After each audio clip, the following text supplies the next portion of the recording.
promptly at 7:50. So, Mike, if you want to go ahead and start recording. We're good? All right. Okay, well, everyone, welcome to the preseason coaches briefing. Most of you know me. My name is Nick Anderson. I'm the staff lead for Special Olympics Maryland. And those of you who don't know, Rick is stepping down and will now be the assistant venue director. And his son, Alan, who I would have to believe everyone knows at this point, is stepping up and will be the venue director this year. The agenda, we're just going to go through all the basic administrative stuff, coach certifications, our forms, events offered, and then we'll do some rules at the end. No major changes or additions this year that everyone wouldn't already be aware of, I would have to believe. Registration deadlines. Training registration, as you all can see, is April 21st, 2016. That's when all of your athletes, Unified Partners, coaches, everyone who's participating in softball has to be entered into GMS. And then that's also the same day that the softball team rosters will be due. That is a couple days prior to the first qualifier that's being offered. So all team rosters have to be in before the first qualifier that teams could conceivably attend. The last date for missing forms that has to be submitted to us, that is May 2nd. That's all athlete medical forms, volunteer coach partner paperwork, coach concussion certification, and then the coach certification for all head coaches. That's your sports specific certification, as well as coaching Special Olympics athletes if the coach has never taken it. As everyone knows, you cannot participate in any facet without valid paperwork. Paperwork must be valid through summer games, and if it's not valid by that date, unless there is some extreme circumstance, and we'll handle those situations if there are any case-by-case basis, but after that date, if the paperwork is not valid, the person in whatever role they are cannot participate.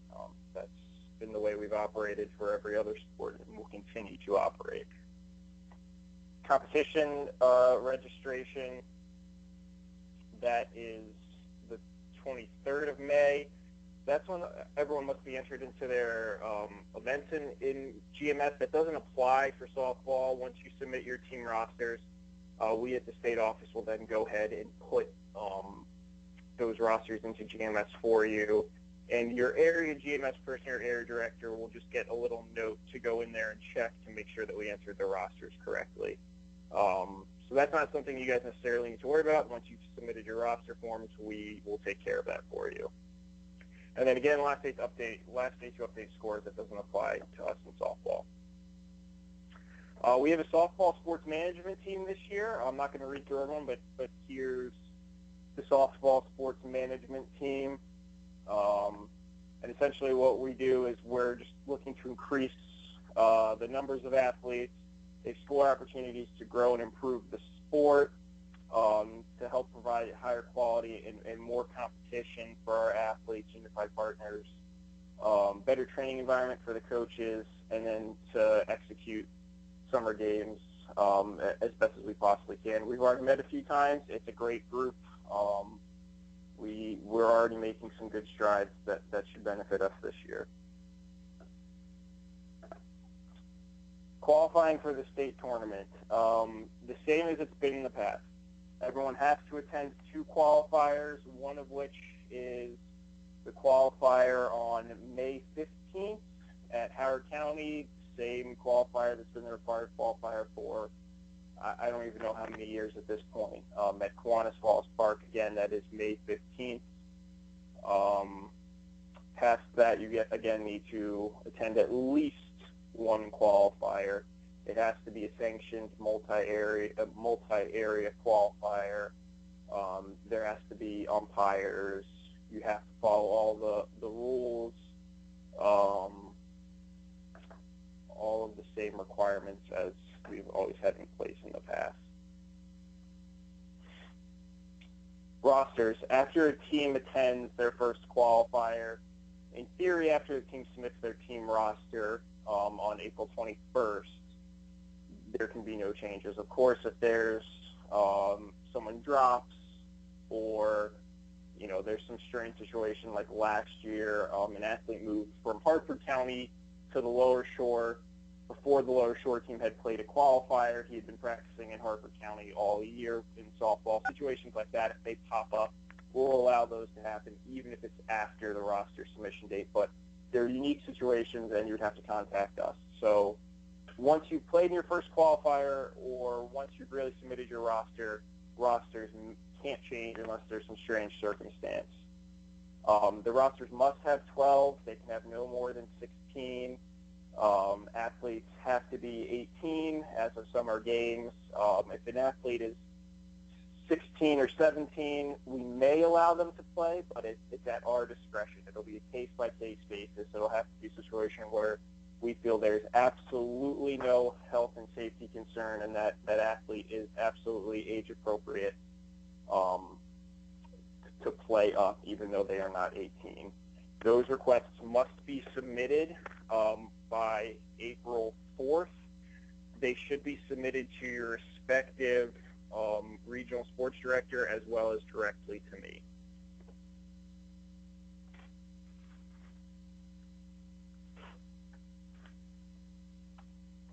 Again, qualifying for state games, it's pretty much all the stuff we've gone through. What counts as a qualifier? You have to have umpires.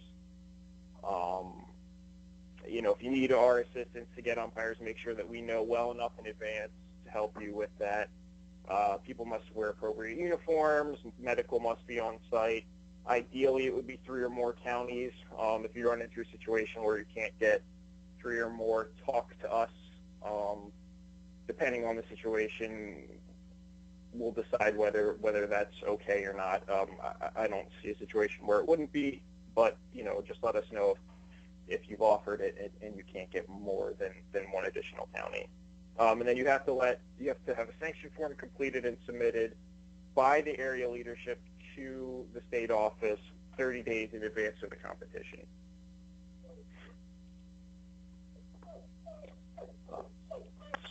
Sorry, my dog is whining in the background. Softball qualifiers, this is what we have so far. We have a Hartford qualifier. Nancy, I know you're on the call. Did we have a location and a facility for that? Yes, we're going to be at John Carroll High School. Whoops, I jumped backwards. All right, I'm going to fill that in. That's in Bel Air, correct? Yes, it is. All right. Uh-oh, I froze. There we go.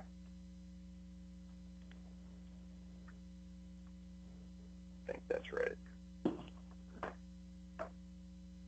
All right. Oh, no, I went to the start. My mistake, folks. All right, there we are. So these are the qualifiers we have so far. I know Montgomery County is hosting one, more than likely hosting two, as they have in the past. Hartford County will be hosting a qualifier again this year. We have the Howard County qualifier and the Calvert County qualifier. If you know of any additional qualifiers that your area would like to host, or any qualifiers that you will be hosting that are not on here yet, please let me know via email, or just let me know at the end of the session and we can add those to the list. Nick, it would be helpful if you can also add what level the qualifier might be. So we have yeah, I think we can do that.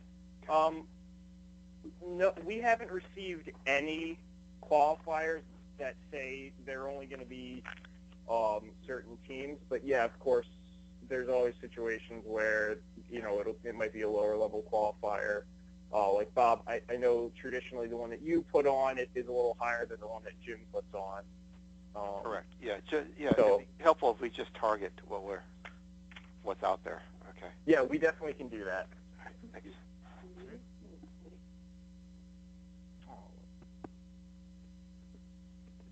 There we go. All right, head coach certification. Again, this is policy that we've had in place for since winter of last year, as you can see. So this was in effect last year for summer games. It's a long-standing policy that we haven't necessarily adhered to the best in the past, where all head coaches must be certified through summer games by May 2nd. The certification is valid for 3 years. Obviously, an update will be sent this weekend with learning opportunities. I believe, Mike, will that come directly from you? Either from me or from one of you guys, but it'll come out with the status and it'll list everybody who has or has had in the past a softball certification and what opportunities there are. All right, perfect.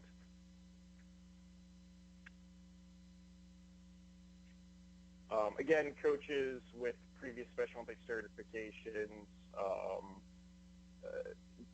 if they've completed one in a specific sport and it's expired, they must just complete a general or one sport-specific learning for their bid to renew or re-up.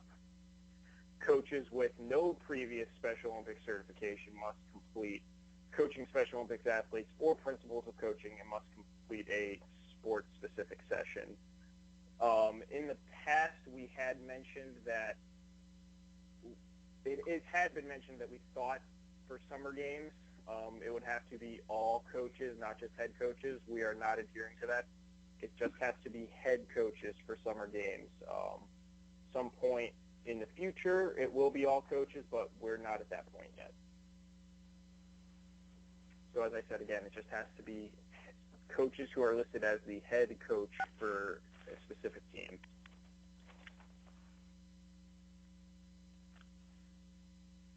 All right, softball-specific trainings. We are again hosting the Master Coaches webinar. We hosted it last year. Actually, we hosted it on April 14th of last year as well. Just randomly worked out that way again this year. It'll be a 2-hour session. It's just sort of a discussion session. Mike, if you'd like to go into more detail with that, just because I think you explained what a master session is really well. Sure, and master session can be a little misleading, but it's targeted at those pretty experienced coaches, again, we say 5 years, and the session itself is based on questions and issues that those coaches have, and through discussion with the other coaches on the call, they try to find solutions. I know, Bob, you've been on there, I think, for 2 different sports. Generally speaking, it really is it's a dynamic call. I think almost without fail, folks have found them very valuable. Just the opportunity to talk to other coaches about softball for a couple hours is of value. But again, it really is only for those coaches with experience. You need to be able to contribute to the conversation as part of that, and that's part of the reason why we have that. So, hope that helps explain, but you just coordinate that with Nick if you're interested. And if you're interested but you don't have to renew your certification, nothing says that you can't attend it as well. So. Thanks, Mike. Yeah, absolutely. If you just want to join because you enjoyed it the last time you were on it, well then, you're very welcome to join again. As Mike mentioned, it's a minimum of 5 years of experience. The recommendation has to come from your area director. So if you are interested, contact your area director and have your area director send your interest directly to me. At this moment in time, we do not have an in-person session scheduled. We really would like to get an in-person session scheduled. The sports management team is looking at it. The issue that was talked about in that group was getting field space this early in the season with some of the other rec leagues. So that's something we're still going to be working on. We're still hopeful to get scheduled. And the second we know whether, yes, we will be hosting one or no, unfortunately, there's no way we will be able to, we'll let people know. Of course, we always have the ASEP online training. You can see the 2 highlighted ones are specifically for softball, and you can see how much those courses cost and how much Special Olympics is willing to reimburse for those courses.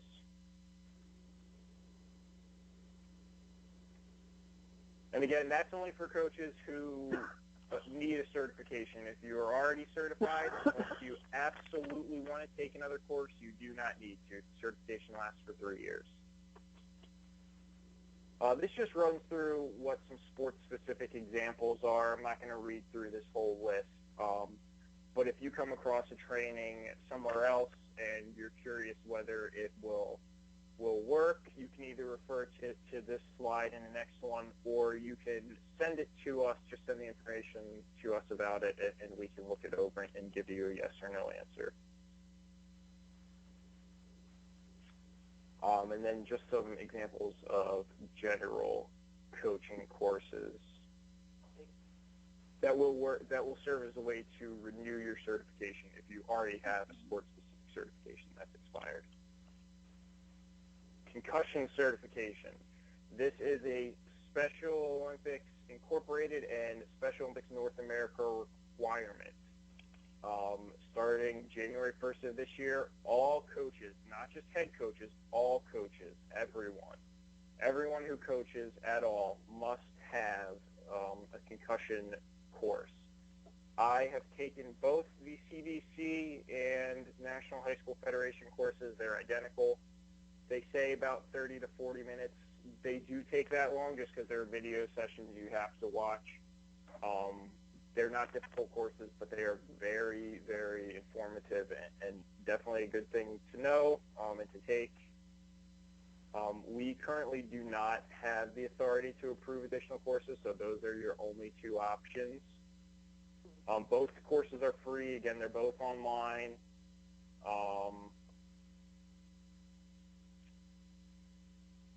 And then once you've completed it, you'll get a certification, a little printout thing. If you just want to go ahead and send that to us, you send it to coaches@slmd.org, and we'll go ahead and update your record. We don't automatically receive notification that you completed it, so you do have to complete that step where you send your concussion certification to coaches@slmd.org, and then you're good for 3 years on that. Anything else you want to add on that, Mike? No. As was noted there, the CDC course is easier to sign in for. And then also, I'm sorry, the PDF certificate, you just, when you do that, you can save that, the certificate that pops up on the screen as a PDF file. It's not something that's emailed to you by the course. You just save that there, and you can forward that to us, and it's good for 3 years.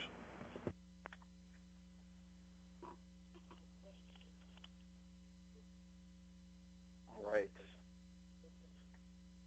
Registration forms. As I said earlier, no athlete or volunteer, whether they be a unified partner, a coach, just someone who comes and helps your team in the dugout, helps you keep the book, anything. No one can serve in any sort of official capacity with your team, or really unofficial capacity. Anyone who comes into contact with an athlete during one of your practices that isn't just mom or dad picking them up or dropping them off must have a volunteer form, or if it's an athlete form filled out. No exceptions. If they don't, then they will not be able to come to summer games and serve in any sort of role, capacity, or compete in any way, shape, or form.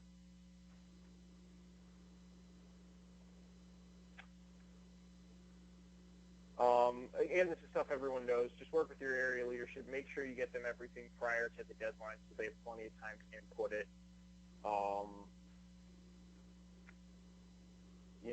Work with your area leadership again to make sure that you know if athletes or partners need, or coaches yourselves need new forms, just to make sure that the date doesn't pass where stuff needs to be turned in and you're losing players or unified partners or an assistant coach, or maybe even yourself, because you did not know that those forms had expired. Again, I'm not going to read through all this just because it's very repetitive information for those of you who have been coaching for a long time or coach multiple sports in a year. The athlete application or athlete medical form, again, it's good every 3 years. If athletes turn it in, all 3 pages have to be filled out. You know, all the necessary information needs to be there, and it needs to have a doctor's signature. Again, here's pictures of the application that I'm sure all of you are very familiar with at this point, and you can see the highlighted areas that have to be filled out. Volunteer, again, same thing. Volunteer application has to be filled out every 3 years.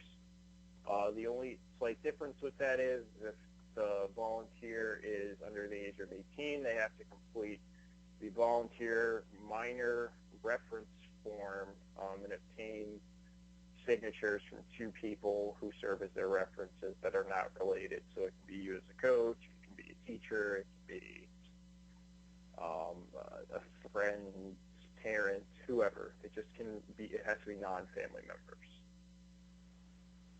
And then here's pictures of the volunteer application, which again, I'm sure everyone is aware of. There's a picture of the volunteer student minor reference form. Incident reports. Hopefully none of you will need to use these, but if an incident, an injury, something happens to an athlete, a spectator, property is damaged by a foul ball, anything happens at one of your practices, you'll need to fill out an incident report, and you'll need to submit it to your area director, or if someone in your program collects them, then to that person. Here's a picture of the incident reports. You should have these with you at all practices. If you don't have copies of them, ask your area director, or you can ask your regional sports director. We can also send you copies if you need them. Events offered, same as in the past. We have individual skills with the 4 individual skills components. We have traditional slow pitch, team competition, unified slow pitch, team competition, and of course athletes may only participate on one team or in one event. So if they are in individual skills, they also can't compete in traditional team competition or unified team competition. All right, and I'm going to hand it over now to Alan. Would you like to handle the rules and reminders? Or do we have Rick or Jim on the call? Jim Chin. I'm on the Jim, call. okay, perfect. Would you like to handle it, or Alan? How do you guys want to do it? I'll let Jim handle that because he's more updated on all the current rules more so than I am. Perfect. All right, so I will just go ahead and scroll through then for you, Jim. Okay. There really isn't any changes for this year from last year, last couple of years. Basically, just make sure the catcher has face mask and chest protector. Those are required. Face mask, has to have a face guard on the helmet if he's going to wear a helmet. There's no steel-toe shoes. And if there's any other questions, direct them at me and let's see what we can do. Yeah, thanks, Jim. Again, there are no rule changes from last year. We are anticipating the 2016 rules to come out within the next month or so. However, we will not be using those rules unless there is a specific rule in there that is directly related to athlete health and safety. I can't even, I don't know what a rule like that may be, but, let's just say they decide that all pitchers must wear a helmet when pitching. I'm not saying that's going to happen. I can almost guarantee you it will not. But if for some reason a rule is thrown in there like that, then that's something that we would adopt just because that's directly related to athlete health and safety. Outside of there being a rule like that, we will continue to use the 2014 rules for the remainder of this season. Nick, Mm-hmm. this is Pam Gross. Before we go any further dealing with rules, are we going with starting with no count? I think isn't that we ended up last year? Like Yes. So with a 0-0 count with no courtesy. All right, I'm just making sure. Thank you. Yep. All right, so just some general rules. I won't read every single one of them, but we'll run through them real quick. Obviously, we know no profanity or abusive language at any time. That hasn't been an issue for us in the past, but that's just one thing we always will, of course, stress. As Pam just asked and Jim just said, yep, you're going to start with the nothing count and no courtesy foul. Second foul ball will be considered a strikeout.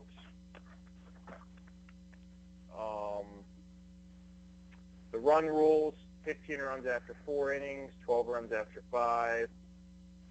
If an assistant coach,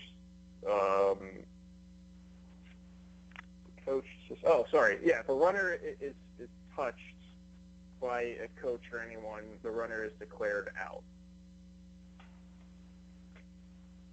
Courtesy runners, I don't think we've ever had an issue with that, so I don't necessarily think I need to read over that. Duration of the game, the 90-minute game, an hour and a half, is when we end it.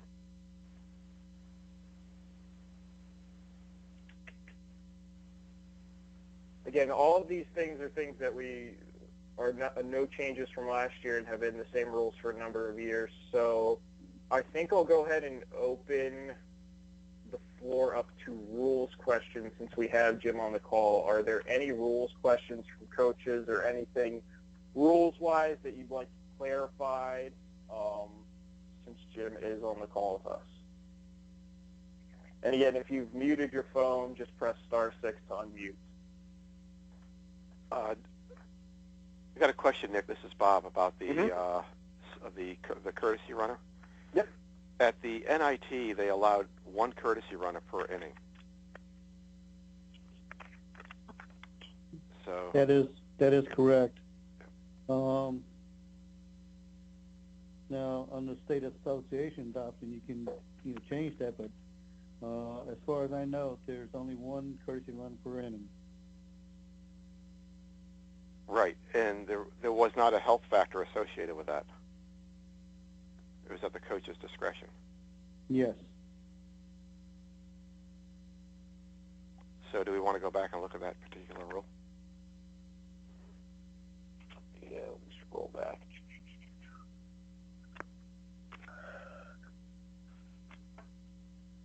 Okay, so clearly that was just an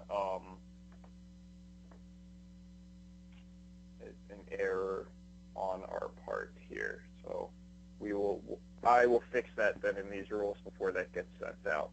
Yeah, it could just be a different interpretation they're using at the NIT, but if that's how we want to interpret it, that's fine. It's not necessarily an error. Yeah. Thank you.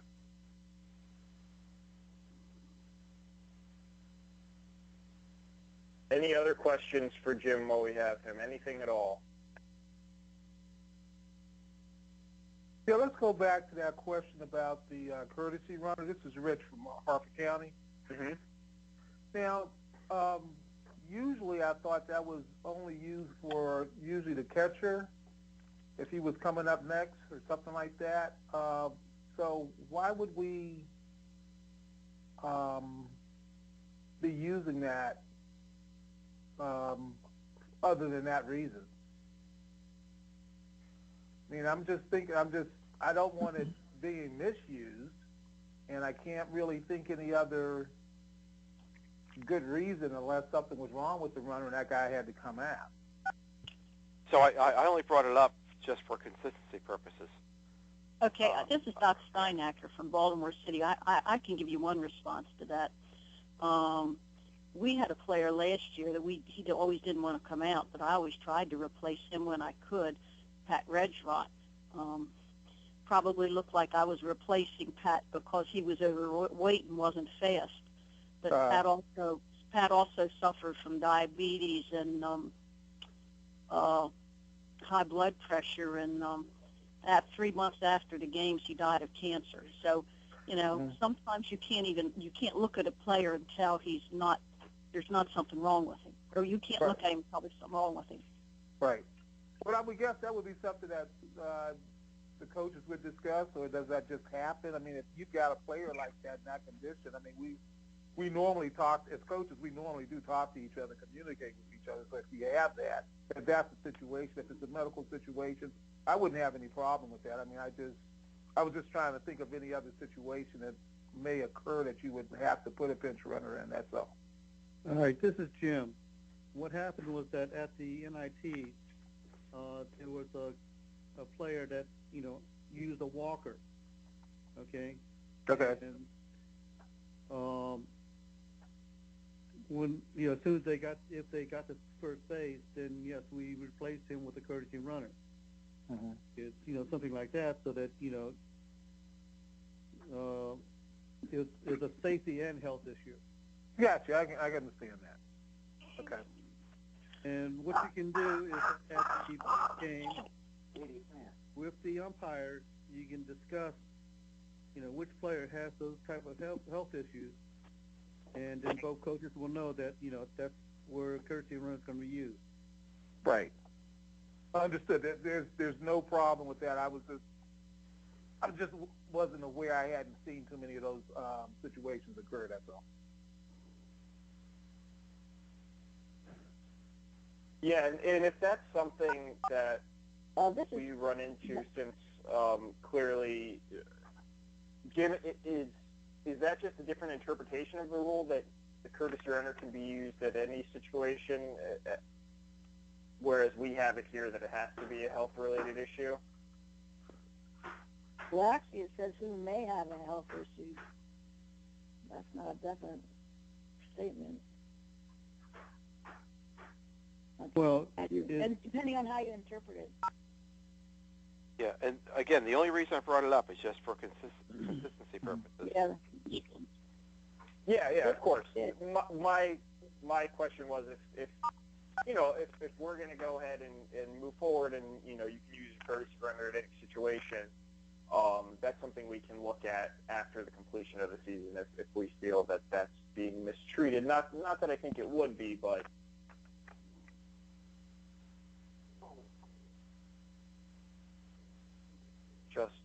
just a thought. This is Pam. What did you just say about looking at it?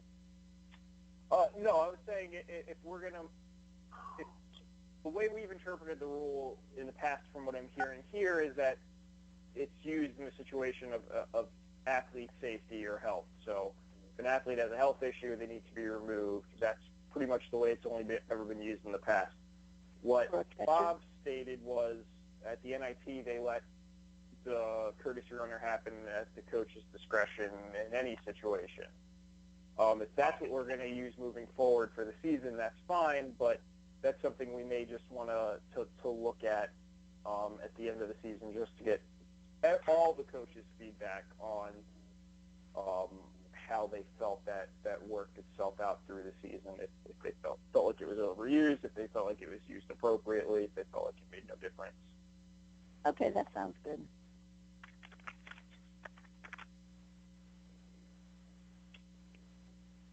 All right. Any other questions for Jim, rules related? Yeah, Nick, real quick, Jim, if you could please, one of the other situations I noticed last year that some of the coaches didn't seem to understand is when the umpires are checking the bats, they not only check to see if they are on the banned bat list, but they also check to see if they have rattles or anything like that in there. We just want the coaches to know that that is more along the same lines of the equipment must be in good condition. okay, when they're checking the bat, what they're looking for is there any, you know, dents, burrs, or the handles have to be completely taped. There can't be any bare metal. And other than being not on the banned bat list, That's about it, really.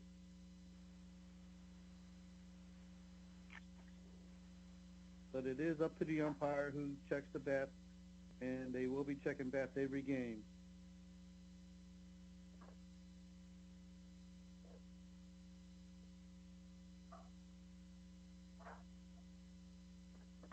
Any questions? Any other questions for Jim? Anything at all rules related?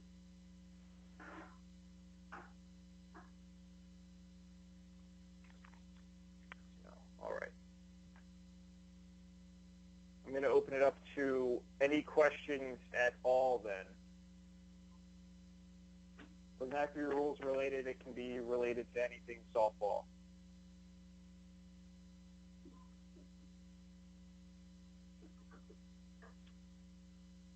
Okay. Nick, hello. I've got a question. Yes, may I ask who this is? Yeah, this is Dennis. I'm from Washington County. Okay. This is all new to us up here, and I just want to make sure that we're getting started off on the right foot. So I just need to make sure where the coaches are supposed to get their training, the 3-year training. Yeah, so I will scroll back to that slide for you. Let me jump back real quick. Yeah, I had trouble getting on in the beginning. No problem. All right, so you should see a list of online training. It says online training via ASEP on your screen. Yeah. There are, if you notice down below, it says general. The first one, coaching Special Olympics athletes. If you are a brand new coach or you've never taken coaching Special Olympics athletes, you'll need to take that one. And the fifth one down on the list, which is coaching principles, you'll need to take one of the two of those. Then additionally, the other options are the two yellow highlighted courses, which is coaching youth softball or coaching softball tactical and technical and tactical. Wow, I had trouble with that. Skills. Then there's also the Master Coaches webinar, which we spoke of. You have to have at least 5 years of coaching experience with the sport of softball, and you have to be recommended by your area director for that. Again, outside of those courses, we are looking to schedule an in-person training.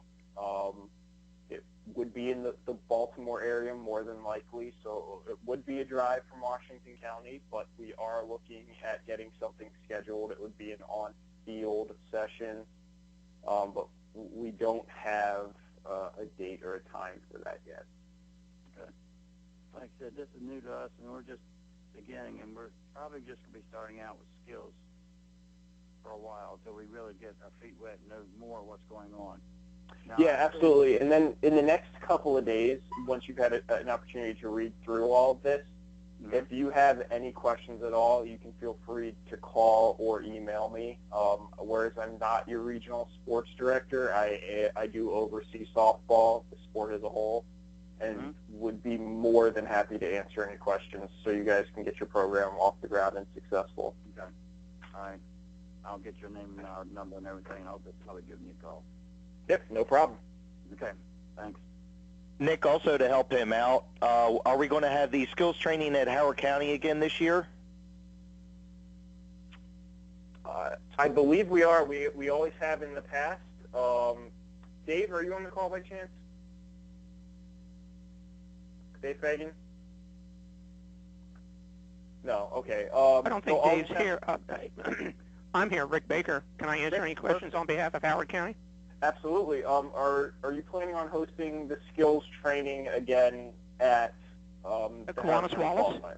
Yes. Yes. Yeah, we'll have the skills competition at Kiwanis Wallace as we always do.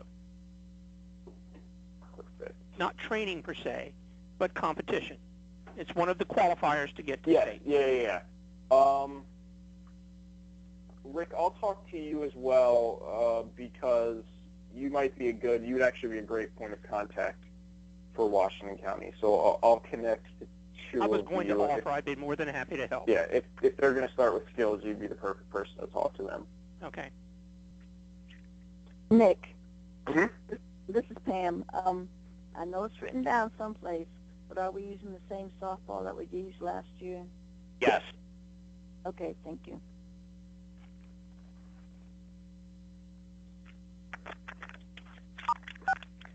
Any additional questions at all? Nick, this is Mike. I did want to point out something for folks. I'm going to take control back for just a minute. Yep, absolutely. Okay, and hopefully folks can see my screen. There is an exceptional resource that Special Olympics International put together. This is the new Special Olympics International website. For each sport, we can go here. If you go, just log on to specialolympics.org.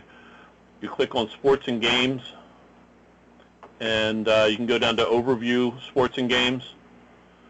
And there is a link to every sport that is an official, at the international level, official sport. If you scroll down to the softball one, it just clicks through to a softball page. There's a bunch of resources here. This stuff over here, these three tabs are general resources, but the softball coaching resources specific to softball are here. Has a lot of information. It has the Special Olympics rules and rules changes. As Nick noted, we're keeping with the 2014. But something that's extremely helpful, and again, they have these for virtually every sport they offer, is the coaching guide. It's free. You can access it. They actually have an app if you go to the either to the Android Google Play store. There's an Android version, there's an iTunes version, or an Apple version. But it's an exceptional resource, a guide that has, sorry, as it pulls up here, but there's, and you can enlarge this on your screen as you go through. But particularly for here, it goes through teaching skills. There's a some guides in terms of how to things to consider for what I find particularly useful. Because most of you know, or many of you may know, I still coach as a volunteer as well. There's in addition to the embedded videos, I'm not going to try to show these to you because it doesn't translate well through a webinar. But anything that has a little arrowhead there has an embedded video. But there's also these things called faults and fixes. As soon as I can find one, here we go. For all different types of things. So this is on the correct grip, so it gives some suggestions in terms of the if the athlete is having a particular type of problem, the correction, and recommend some drills. Those drills are in the guide itself. And again, you can have this on your phone, you can have this on your tablet, you can print out a hard copy. Obviously the videos won't be live on the hard copy, but you can use it on your wherever you can access it. For you and your coaches, this is just an invaluable resource. As I mentioned before, I coach track and I coach soccer still as a volunteer with Special Olympics, and use these guides for those two sports constantly. Again, you can't beat the price. It's totally free. So just want to make sure everybody was aware of these. And if you coach any other sports, the guides are there as well. Please do take advantage of them. That's it. So I'm not going to go back to, won't hand back off unless there's a need to for anything else. No, there's no need. Okay. Yeah, so if anyone has any questions at any point, feel free to use your regional sports director listed on the screen. For Baltimore, it's your Baltimore region coordinator. But also feel free to contact me. Since I am the main point of contact in the office for softball, I'm most in tune with the program as a whole. So I'm more than willing to answer any questions or to help you with any issues that may arise softball related. Unless anyone else has any other questions, we're done and we're ready for the start of a good season. Hopefully some more warm weather. Yeah, thank you, everybody, for all the work you're going to do throughout the season to make your athletes and your teams the best they can be. We're looking forward to seeing you out there.